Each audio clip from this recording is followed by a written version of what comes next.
উত্তর চব্বিশ পরগনা ডিস্ট্রিক্টে কিছু কমিউনিটি হেলথ অ্যাসিস্ট্যান্ট রিক্রুটমেন্টের নোটিশ পাবলিশড হয়েছে। জিএনএম নার্সিং পাস আউট হলেও হবে বা এনএম নার্সিং পাস আউট হলেও এই পোস্টের জন্য অ্যাপ্লিকেশন করা যাবে। শুধুমাত্র উত্তর চব্বিশ পরগনাতেই ৩৯৫ জন ক্যান্ডিডেটকে কমিউনিটি হেলথ অ্যাসিস্ট্যান্ট বা সিএইচএ পোস্টে নিয়োগ দেওয়া হবে। তার জন্য অ্যাপ্লিকেশান শুরু হচ্ছে আগামীকাল অর্থাৎ ২০ জুন থেকে ৫ই জুলাই পর্যন্ত ফর্ম ফিল আপ করা যাবে। নোটিফিকেশানে কী বলা হয়েছে ভালোভাবে দেখে নাও।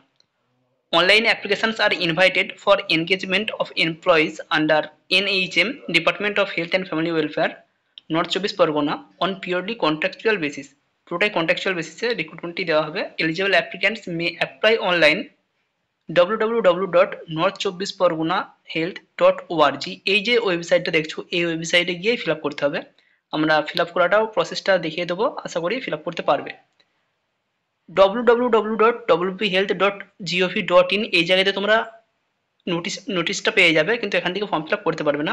ফর্ম ফিল আপের জন্য শুধুমাত্র নর্থ চব্বিশ পরগনার যে অফিসিয়াল ওয়েবসাইট রয়েছে সেখান থেকে তোমাদেরকে ফর্ম ফিল আপ করতে হবে। ২০ জুন থেকে ৫ই জুলাই পর্যন্ত ফর্ম ফিল আপ করা যাবে। এবার ভ্যাকেন্সির জায়গায় আমরা চলে যাচ্ছি। ভ্যাকেন্সি কীরকম রয়েছে, কোন ক্যাটাগরি ওয়াইজ কতগুলি ভ্যাকেন্সি রয়েছে।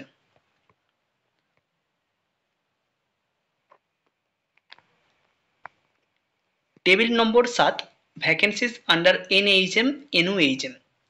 এনইউএইচএম এর আন্ডারেই মেনলি ভ্যাকেন্সিগুলো রয়েছে। নাম্বার যে নেম অফ পোস্ট রয়েছে কমিউনিটি হেলথ অ্যাসিস্ট্যান্ট বা CHA contractual. Place of posting UPSC. Urban যে পাবলিক হেলথ সেন্টারগুলো রয়েছে নর্থ চব্বিশ পরগনার আন্ডারেই সেখানে পোস্টিং দেওয়া হবে।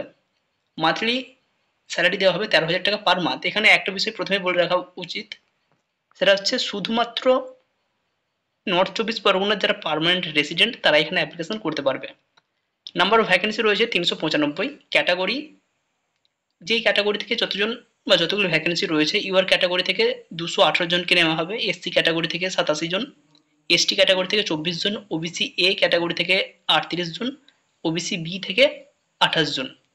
এবার কাস্টের যে সার্টিফিকেটের একটা প্রবলেম চলছে ওবিসি এ এবং ওবিসি বি, সেক্ষেত্রে যাদের সেন্ট্রালের সার্টিফিকেট রয়েছে তারা সেটা শো করাবে।